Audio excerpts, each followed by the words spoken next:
Talaka ń jìyà o, aláìní ń jìyà, mẹ̀kúnnù ń jìyà. Mo ṣe ọ̀pọ̀lọpọ̀ nǹkan tó yẹ kí n ṣe kọ́rọ̀ ìmá ìjà síbi tó já sí láàárọ̀ kùtùkùtù àná, ṣùgbọ́n ó já síbẹ̀ a sì lè dákẹ́. Kódà mo ní àwọn ọ́díò kan tó jẹ́ bí ẹ̀rí máa jẹ́ mi ìṣó lórí ọ̀rọ̀ tí mo fẹ́ sọ yìí. Nǹkan tí mo mú lọ́wọ́ yìí, charges ni àwọn ọlọ́pàá ni wọ́n kọ.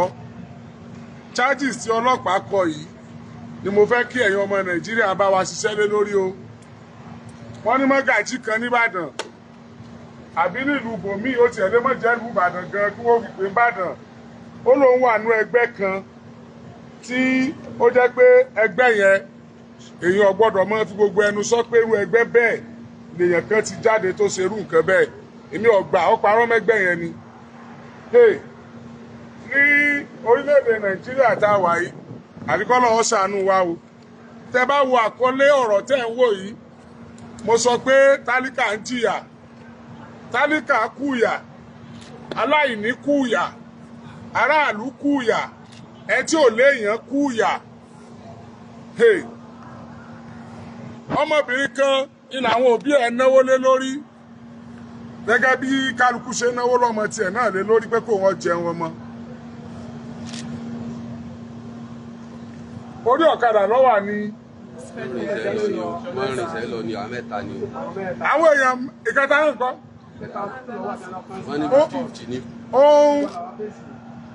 ó mú ọjọ́ Sunday ìní ìmọ̀kọ̀ bọ̀ lé tí àwọn òbí rẹ̀ tí wọ́n fẹ́ ṣe mọ̀mí mọ́ introduction. A graduate of the Polytechnic Ibadan táwọn òbí ẹ̀ ti náwó lé lórí, aláìní làwọn òbí rẹ̀. Ní ọjọ́ Wednesday tí í ṣe ìjẹta lọ́wọ́ ìrọ̀lẹ́ aago méjìlá ní ọwọ́ aago méjìlá ọ̀sán lágbègbè Ìwó Road nìbàdàn, àwọn mẹ́ta ọ̀tọ̀ọ̀tọ̀ inú ọkùnrin kan tó jẹ́ olówó, tó jẹ́ ọlọ́rọ̀, tó jẹ́ èèyàn ńlá láàrin ìlú, tó lè máa bọ̀ kílẹ̀ ọmọ mi tí ọ̀sẹ̀ tí ó mú sí. Inú wa mọ́tò lọ bá àwọn ọmọ mẹ́ta, ó sì fi mọ́tò cross wọn. Ó gbá wọn, ó tẹ̀ wọ́n mọ́lẹ̀. Ọmọbìnrin tó mọ́kọ̀ bọ̀ nílé lọ́jọ́ Sunday yìí, ó kú lójú ẹsẹ̀. Ìkejì náà kú, wọ́n du ìkẹta, wọ́n gbé lọ sí ilé ìwòsàn. Ilé ìwòsàn ni ìkẹta wà lórí yóò kú yóò yè báyìí.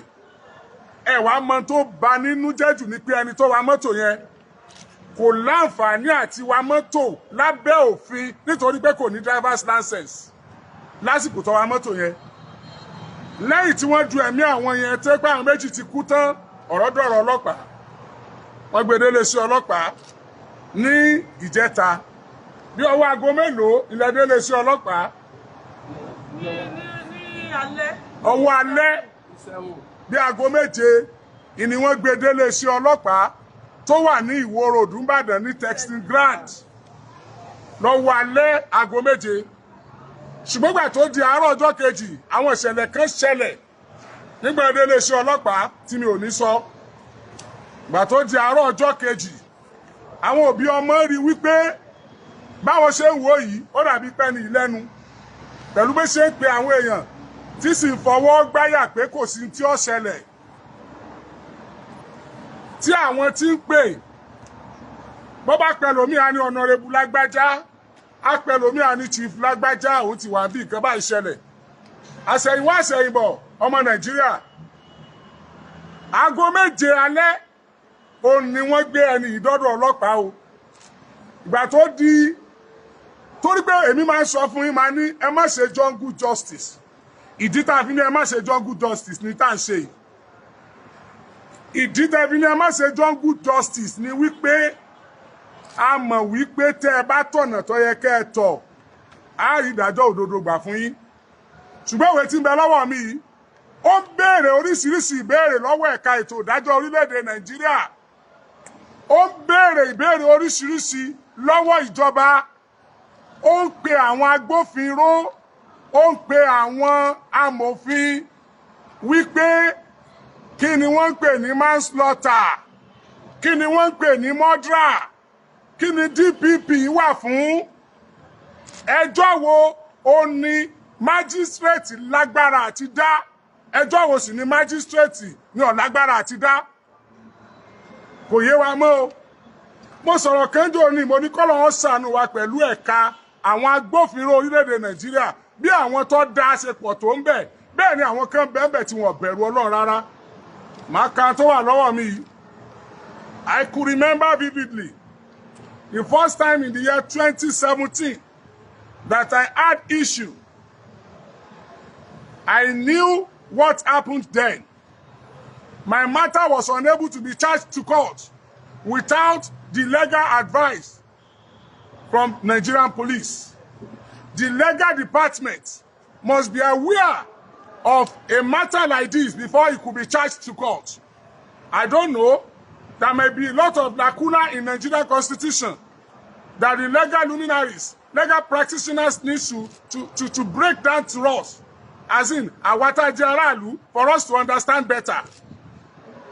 Please, I'm not here to question the decision of the court. I'm not here to challenge the decision of the court. I am not here to expose anything that has to do with the judgment of the magistrate. But I'm questioning this charge, and I'm questioning why will somebody that killed 2 people, why will somebody that killed 2 persons will be go to court with this charge? Why the magistrate in that ẹni tó pa èèyàn méjì láì ní driver's license? Is it not even a criminal for somebody láti máa wa mọ́tò without driver's license? And at the end of the day, ó wá pa èèyàn méjì and ó wá jẹ́ pé tá a fi gbé leléyìí. Ẹ̀yin ọmọ Nàìjíríà, ẹni tí wọ́n pa ọmọ rẹ̀ wà ń bí. Ẹni tó fowó nápò rán ọmọ lọ school tí wọ́n pa ọmọ rẹ̀ wà ń bí o. And you know the problem. Ọmọ kejì tí wọ́n pa ọmọ méjì lẹ́ni tó bí ọmọ ẹbí, ọmọ méjì péré. Ọmọ àkọ́kọ́ ó wà nínú problem yóò kú yóò yè ni wọ́n tún gbọ́ pé ẹnìkan tún wa mọ́tò ó fi pa kejì. So irú ẹni yẹn ó dẹ̀ lè máa make call wípé kán máa bó ń pe o àwọn fẹ́ wọ court báyìí àmọ́ magistrate ó ṣèdájọ́ eléyìí kán tètè máa tẹ bọ́tì. A dẹ̀ lọ sí police station láàárọ̀ ọjọ́ kejì wọ́n mú ẹni yẹn ní 7 p.m. láàárọ̀ ọjọ́ kejì by 9 a.m. What are you telling me? By 6 a.m. Let me say 7 a.m. Let me put it that way. Ẹ jẹ́ fún ọ ní grace. 7 a.m. láàárọ̀ ọjọ́ kejì àwọn ọlọ́pàá ti gbé ẹni yẹn sínú mikra wọ́n ti gbé lọ sí court ní 7 a.m. wọ́n dẹ̀ jókòó sí court yẹn títí di 9 tí adájọ́ dé ìyẹn magistrate court níbàdàn north east níbàdàn north east. Investigation mélòó lọ́lọ́pàá ti ṣe? Kí ló ń kọ́ ọlọ́pàá lójú? Kí ló ń kọ́ ọlọ́pàá lójú? Investigation mélòó lọ́lọ́pàá ti ṣe? Tẹ́bí sáré rọ̀ṣẹ̀ lọ sí court láàárọ̀ ọjọ́ kejì. Kí ló ń kọ́ ọlọ́pàá lójú? Ẹ wá já béèrè irú charge wo náà fi wá gbé ẹni yẹn? Lẹ jẹ́ kí n ka charge. Charge ni mo fẹ́ kà fún yẹn ọmọ Nàìjíríà o.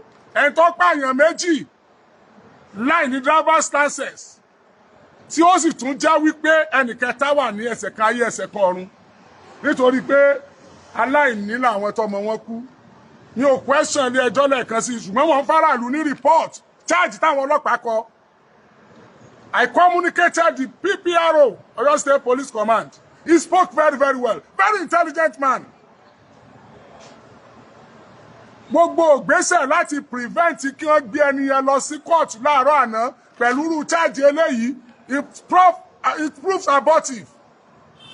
It proves abortive. Àwọn ọlọ́pàá yẹn go ahead pẹ̀lú charge eléyìí fún ẹ̀tọ́ pààyàn méjì. Ẹ mọ̀ gbọ́ o, kò fi mọ́tò gbá yẹn o, kán lẹ́ni yẹn fẹ́ kú o, kì í ṣe pọ́ kéèyàn lẹ́sẹ̀ o. kì í ṣe pé mọ́tò méjì gbára wọn o ẹ máa gbọ́ charge o. The Chief Magistrate Court, Oyo State of Nigeria, in the Ibadan Magistrate District, holding at Ibadan Northeast, Iwo Road, Ibadan. Charge number 062MY 2025. Commissioner of Police versus Ogunsesan Samson, male, 59 years. That you, Ogunsesan Samson, male, on the 6th of August 2025 at about 12:30 p.m. at along Iwo Road, Ojo Express Road, Ibadan, in the Ibadan Northeast Magistrate District, being the driver in charge of one Lexus X6 460 with registration number YAB 772EH, drove in a dangerous manner and caused the death of Abimbola Rasaki, female, age 22 years. Akisola Israel, male, age 27 years, and thereby committed an offense contrary to Section 18, punishable under Section 81 of Road Traffic Act Cap 145 Law of Oyo State, Nigeria, 2000, Traffic Law. Count 2, that you, Ogunsesan Samson, male, on the same date, time and place, in the aforementioned drove in a dangerous manner to cause a fracture injury to one Peter Ogbu, male, age 32 years, and thereby committed an offense contrary to Section 18, punishable under Section 81 of Road Traffic Act Cap 145 Law of Oyo State, Nigeria, 2000. Count 3, that you, Ogunsesan Samson, male, on same date, time and place, in the aforementioned Magistrate District, and drove on Lexus 6 X460 with register number YAB 772EH on public highway, without driver's license, and thereby committed an offense contrary to Section 7, subsection 1 of Road Traffic Act Law of Oyo State, Nigeria, 2000. Ẹ̀ṣẹ̀ tó mú date of arraign 7th August 2025. SP Adegbayo Wuraola, Division Traffic Officer 1, the Nigerian Police, Agodi Ibadan. Traffic officer ńlọ yẹ kó gbé irú ẹjọ́ ìlọlé ẹjọ́ ẹni tó wa mọ́tò tó pààyàn méjì tẹ̀fi traffic offence gbé ẹni tó wa mọ́tò láì ní driver's license tó pààyàn méjì tẹ̀fi traffic offence gbé kí lẹ ní kí adájọ́ dá nígbà tí ọlọ́pàá ti bà kéèsì jẹ́ kó tó déwájú adájọ́ wá fún ẹni bẹ́ẹ̀lì kó mú yàn méjì wá pẹ̀lú àwọn nǹkan kan ó sì fún ní bẹ́ẹ̀lì bí mo ṣe ń sọ̀rọ̀ yìí ó ṣeé ṣe kó ti perfect bẹ́ẹ̀lì ẹ̀ kó ti wà nínú ilé ó lè mọ jẹun lọ́wọ́ tó bá ti perfect bẹ́ẹ̀lì ẹ̀ ó lè mọ sùn lọ́wọ́ tó bá ti perfect bẹ́ẹ̀lì ẹ̀ kódà ó lè mọ jó lọ́wọ́ nítorí pé wọ́n are connected. Iléeṣẹ́ ọlọ́pàá ẹni tó pààyàn méjì pẹ̀lú mọ́tò wíwà láì ní driver's license ẹ fi traffic offence gbé offence tí wọ́n fi gbé ẹni tó jáná ẹ fi traffic offence gbé offence tí wọ́n fi gbọ́kadà méjì tó gbára wọn ẹ fi traffic offence gbé mọ́tò méjì tó gbára wọn tí kò sẹ́ni kankan ẹ fi traffic offence gbé ẹni tó overtake lọ́nà tí ò tọ́ ẹ fi traffic offence gbé offence tí wọ́n fi gbérú àwọn yẹn lẹ́ fi gbé ẹni tó pa èèyàn méjì lẹ́ẹ̀kan náà without driver's license because it's connected. Ẹjọ́ wo lẹni kádájọ́ ó dá kò sí homicide mọ́ ní ìyàgàn kú ni irú kéèsì tó yẹ kó kú síbẹ̀ yẹn ni kí ló kan yín lójú tẹ sáré gbé lọ court láti ṣàlàyé fọmọ Nàìjíríà tó bá dẹ̀ jẹ́ pé èmi náà ni mọ̀ tí mo ń sọ àbí mo wà carried away by emotion ẹ jẹ́ kí n mọ̀ ẹ jẹ́ ká mọ̀ kò tá a wà but I tried all I could látàná títí dàárọ̀ yìí I have to talk. This is what I'm being made for. This is why I'm still living. And this is my calling. I have to say it the way it is. I want to talk about my one. They cannot be crying in my presence. And I turn my back at them that I'm less concerned. Irrespective of your dignity, irrespective of your level of connections in the society, the life matters. The life matters. You took 2 lives. Ọ̀pàyàn méjì lẹ́ẹ̀kan náà. Ọ̀sọ̀ ìyá ọmọ yẹn di aláìrọ́mọ ẹ̀ mọ́. Ọ̀sọ̀ bàbá ìdá aláìrọ́mọ ẹ̀ mọ́. You are now telling us how connected you are. This will not move. This will not fly. We won't take this. Ọmọ Nàìjíríà kíbi tẹ́ bá ti ń gbọ́ mi jákèjádò àgbáyé. Chat yẹn nìyẹn o. Níbo ni manslaughter wà? Tí murder ò bá lè gbé, ó yẹ kí manslaughter lè gbé. Ẹ̀yin ọlọ́pàá náà lè mú wá gbogbo ìgbà tẹ́ sọ wá dẹni tó mòfin. Tí murder ò bá lè gbé, ó yẹ kí manslaughter lè gbé. Màmá ẹ máa bọ̀. Bàbá ẹ máa bọ̀. Ẹ̀yin wọ́n pọ̀ ọmọ yín. Mò ń gbọ́. Èmi ni o, ẹgbà mi ọmọ Nàìjíríà o. Ọmọ mi bọ́ kọ́ ọmọ Sunday. Wọ́n ti fi lọ́jọ́ mi. Wọ́n ti ń bá ṣe físà rẹ̀. Àwọn èèyàn ọkọ rẹ̀ láti lọ ṣe kéde ara. Ìyà ti jẹ mí o, ẹ gbà mí o. Ẹ gbà mí o, wọ́n ti fọwọ́ ọmọ mi. Ẹgbà mi ọmọ Nàìjíríà ẹgbà mi ẹbẹ́jọ yóò jẹ mí pé ọmọ ọ̀dọ́ alámúlàmù ń ṣe tí mo fi rán wọn nílé ìwé ẹgbà mi. Ẹ ṣàánú mi o, ẹ ṣàánú mi o, ẹgbà mi o, alájí ẹgbà mi. Ẹ má jẹ yá ọjà mi pé wọ́n ti fẹ́ fọwọ́ lágbá mi lójú. Ẹ ṣàánú mi. Ṣàánú mi. Ẹ ṣàánú mi. Mátà mi kún òbí iṣẹ́ nípa ọmọ mi ti kú ìjẹta. Ẹ ṣàánú mi, ẹ má jẹ́ yóò jẹ mí gbé. Alábàárò mi nù. Olùbàdàmọ̀ràn mi nù. Ẹ ṣàánú mi, ìyà jẹ mí. Ẹ má jẹ́ yá mi ó gbé. Ọmọ ọ̀dọ́ ló ń jẹ mò ń ṣe. Mo lè dákọ̀ ọbẹ̀ má lọ béèrè. Ẹ ṣàánú mi, gbèsè mo jẹ débẹ̀. Kẹ́wàá wọn wo obìnrin tí ó sáré gbé kéèsì lọ kóòtù yìí tọkọ ọrú chájì rádaràda ìfẹ́ tó pààyàn méjì obìnrin ló náà o ọ̀sẹ̀ tí ọmọ ibi tí obìnrin kọ̀dí sí bímọ ká tó sọ pé kí aboyún kọ́kọ́ ìdí sí náà o obìnrin ló náà o kò dúró dé DPO rẹ̀ ó ti sáré gbé mọ́tà yẹn lọ kóòtù pẹ̀lú chájì rádaràda yìí nígbà tí mọ́tò méjì gbára wọn tí àwọn tọ́rọ̀ bá tiẹ̀ ṣẹlẹ̀ sí ò bá lè interpret charge ṣé wọ́n léèyàn ni àwọn ènìyàn sunkún débi òru àná ni mo bá wọn ìyá yìí bí tí wọ́n sunkún tán gbéra yìí lẹ̀ òru àná ni mo bá wọn bẹ̀ you know the funny thing gbogbo recordings tí àwọn family ọmọ tí wọ́n pa tí wọ́n ṣe tí wọ́n fi dé police station ọlọ́pàá gbà lọ́wọ́ wọn ó dẹ̀ delete it from their phone ó gba phone lọ́wọ́ àwọn ẹbí victim ó dẹ̀ delete it kódà ó tún sọ fún wùmọ̀ yẹn pé òun lè lock it up police station ìdí àpẹ̀mbí texting grand. Police station testing ground in B. I have nothing against the police, but I have a lot against injustice. I have a lot against injustice. Ọmọ Nàìjíríà, àwa ò níbọn o, àwa ò ládàá, ṣùgbọ́n a ní voice. Tí ẹ bá ń pa ohun ọmọ lẹ̀pẹ́ lè pa wọ́n gbé, kò sí tẹ́ lè ṣe fún ọkùnrin tó pa ọmọ yìí tí ó di ẹ̀mí ọmọ wọn, ṣùgbọ́n wọ́n fẹ́ ìdájọ́ òdodo. Bọ́ọ̀lù yóò ṣe pa ọmọ tí ó tún máa ṣe báyìí. Bọ́ọ̀lù yóò ṣe pààyàn tí ó tún máa ṣe báyìí pé kò sí tí ó ṣẹlẹ̀. We won't take this. Ọmọ Nàìjíríà, ẹ dákun, ẹ dákun. We are calling on Oyo State Commissioner of Police. Ẹ fún wa ní additional charge. Ẹ lè gbé charge mi jáde. Ẹ lè ṣe additional charge. Nígbà tọ́rọ̀ tèmi ṣẹlẹ̀ ní òní, ẹ̀mẹ́ta ọ̀tọ̀ọ̀tọ̀ lẹ́kọ́ charge oríṣiríṣi. Ẹ lè kó additional charge.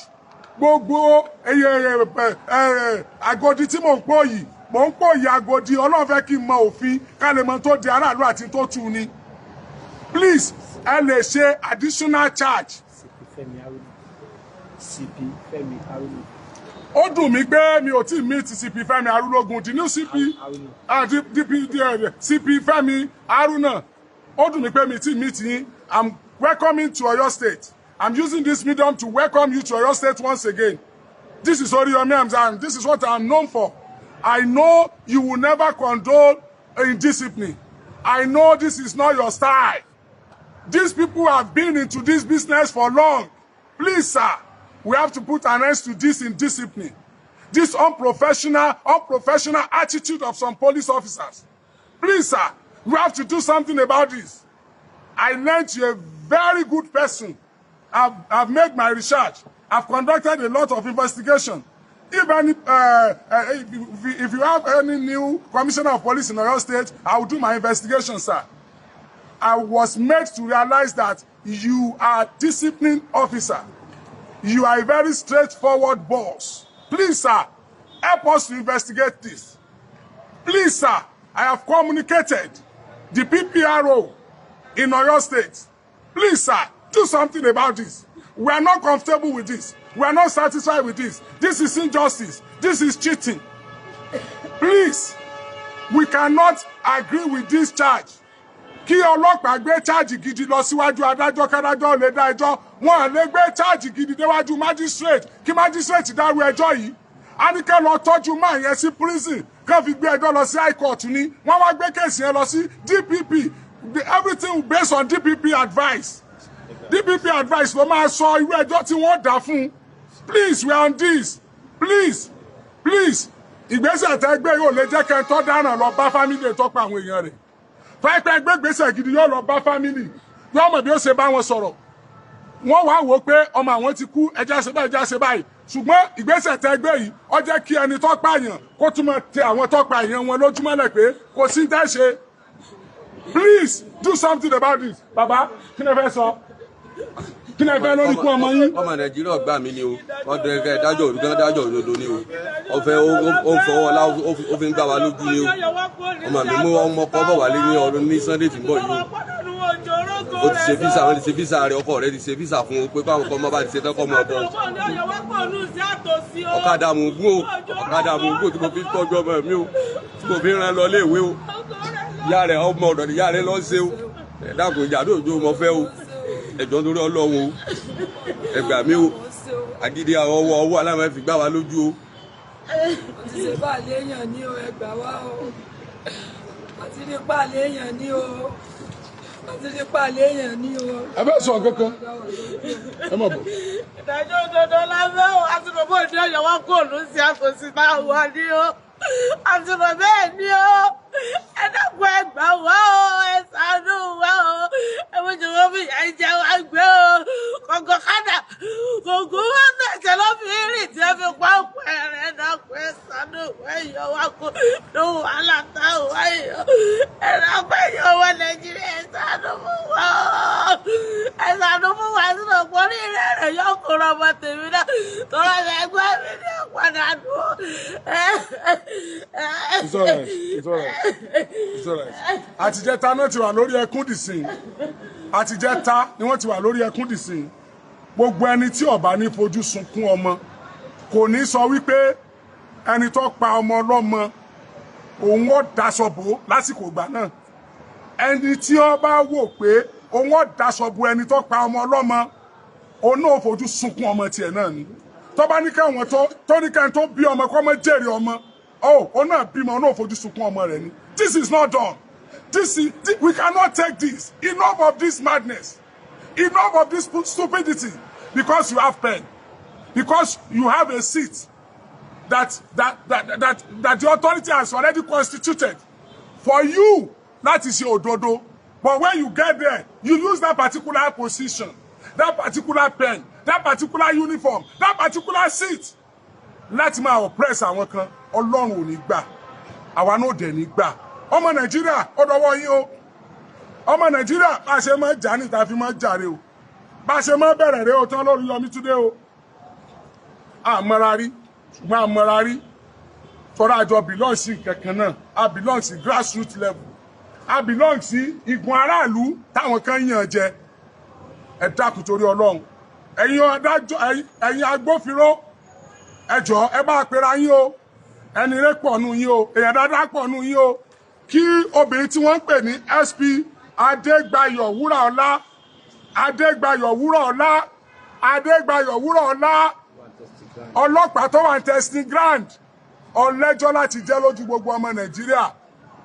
Ó ní ẹjọ́ láti jẹ́ lójú gbogbo ọmọ Nàìjíríà ìdí tíjọba fi sanwó fún ọ ó ní láti ríru kéèsì kó dẹ̀ gbogbo abitọ́ ẹ kó gbà eléyìí is a traffic offender the man is not a traffic offender please ọ̀rọ̀ yẹ kó di homicide if not murder where is manslaughter God bless you.